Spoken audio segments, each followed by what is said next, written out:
Hi everybody, I'm Bree the Plant Lady, and tonight I am going to whip this border into shape for the fall season. Now this was planted in late June, and I was very heavy-handed with the buckwheat. And therefore the buckwheat is all going to seed now. A lot of it is just like fallen to the ground. And I've just decided, with fall open garden coming up in just over a week, I want to make this border look better. And even if it's not really fully growing, I think ripping out some of the summer stuff and getting it reseeded with cool season veggies and cool season flowers, getting it mulched so that it'll be neat and tidy, will be a big improvement. So stay tuned to watch my progress as I take on this large property border and transform it for the fall season.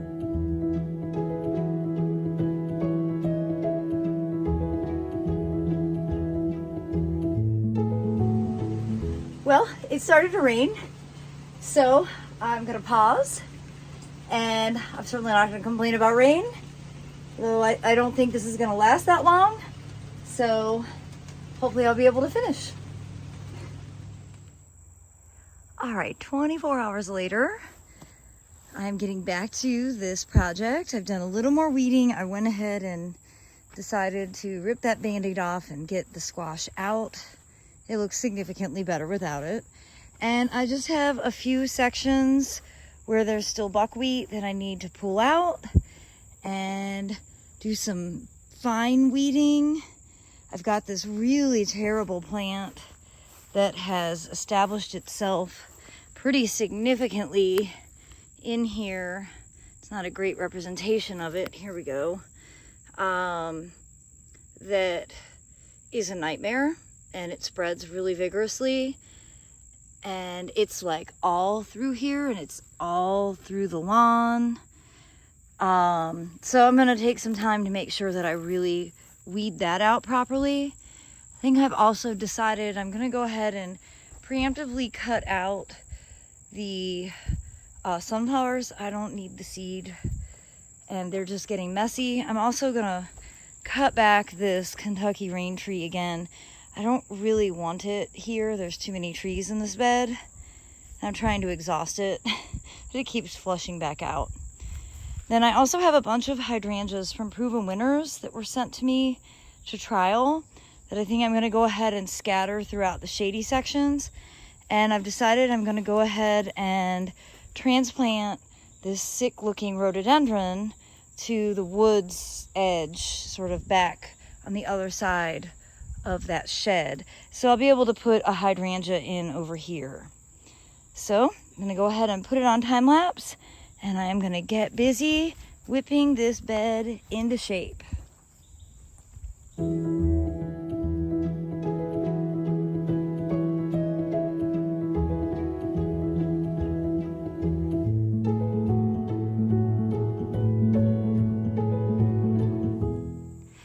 You might be wondering, what am I doing with this papyrus? And this has been in a pot with drainage holes, and it's been difficult to keep watered. So I've decided I'm gonna drop it into this hidden pond right there. And I think it'll give this area some cool height and texture and color. And it might even be hardy if it stays in that tub of water. So I'm gonna try and jazz this space up.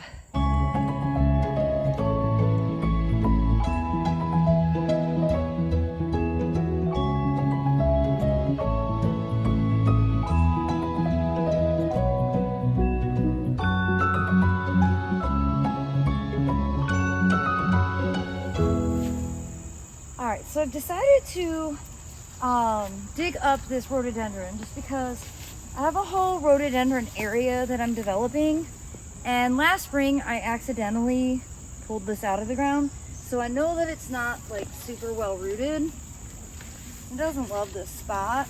It gets too dry. So that was real easy to lift out, considering it's been planted for like, I don't know, 10 years.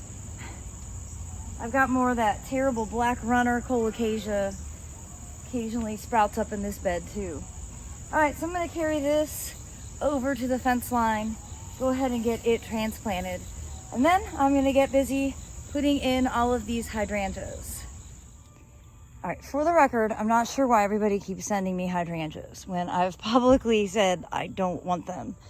And I don't really like them that much because in my climate, they haven't been that reliable. That being said, I've just planted a whole bunch and we're gonna give them a try.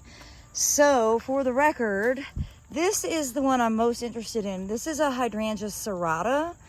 And I think in general, those are just, it's a more interesting, hardier species. So this is called Tough Stuff Top Fun. And over here, I've got 2 macrophyllus. And I really don't like macrophylla. I'm just gonna straight up say it. They just don't do well here in the Raleigh, North Carolina area. In other places, they're awesome. Colder climates, warmer climates, they're great. There's something about this place. They break dormancy too early and then we get cold and they die back and they look ugly. But anyhow, this one is Let's Dance Sky View. And this one next to it is Let's Dance Ariba. So I'm basically counting on this video to remind me of what I planted where. Oh wait, that actually says serrata, hydrangea serrata. This says hydrangea macrophylla. So maybe this has some serrata in it. That'd be more interesting. And then this is a hydrangea paniculata, which I'm assuming is ridiculously small, because that's what they do to them now. Hydrangea paniculata Pinky Winky Prime.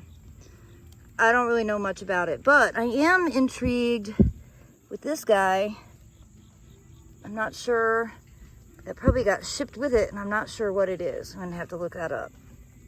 So anyhow, thank you, proven winners, and I will put your hydrangeas to the test. And they aren't gonna get a lot of extra help or much love. All right, I'm feeling pretty good about my progress. The storm just passed, and we only got a couple of raindrops, which is good because that means I can get this project accomplished. I'm gonna do one final rake over, and then I am gonna get my seeds and show you what I'm gonna sow before I put down the mulch. So in classic Brie fashion, I've pulled way more than I need.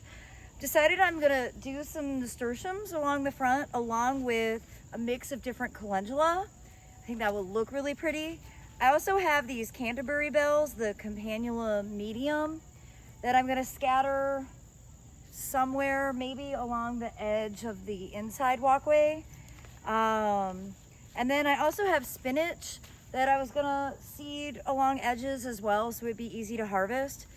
And then I've got this grandmother's cut flower garden. And this is really a mix that doesn't totally make sense for where I live. I'm gonna give it a try. Like in colder places, say like zone 5, zone 4, this would be a perfect summer mix. But here, half of the stuff that's in this doesn't grow in the summer. The other half is a winter hardy. So I think I'm just gonna go ahead and try it and see. Some of the stuff in here are biennial, so maybe they'll get established and take hold. It's a lot of stuff that I normally grow, but then there's some other cool stuff that I haven't been growing. So I really have nothing to lose. Again, it's not really an ideal mix for this region, zone 7, central North Carolina. It's because we're too hot in the summer, but we're also too cold in the winter for this to be one season or the other. So that's why I'm giving it a try as like a late summer, early fall seeding, just to see how it does. So I'm gonna go ahead and get all of the seeds sown. It's gonna be very climactic because, well, you're not gonna see anything. And then I'm gonna go ahead and get this bed mulched. And I think that's really gonna be what makes the biggest difference. Just having this mulched will make it look neat and tidy, and hopefully some of the stuff will be germinating in time for the fall open garden, which is just a few days away now on Saturday, September 23rd. All right, stay tuned for my progress.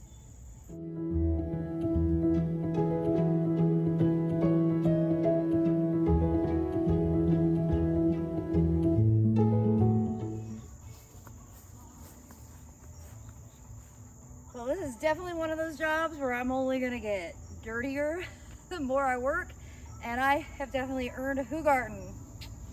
Nothing quite like mulching on a hot, late summer day for cold beer.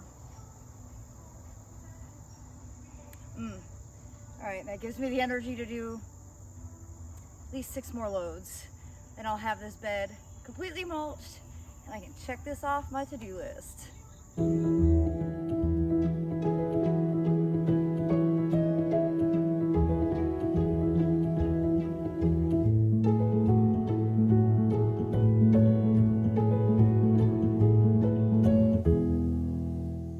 Well, I'm almost done mulching and I'm running out of daylight.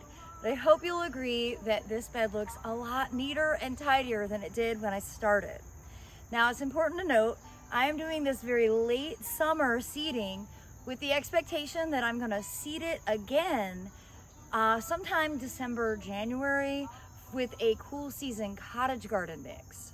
But I'm hoping that the seeds I sowed today, at least some of those will be germinating in time for the fall open garden, which is scheduled for Saturday, September 23rd from noon to 4 p.m. I hope you'll subscribe so you can stay in the loop with updates from this garden and all of my borders here in my Central North Carolina Zone 7 garden.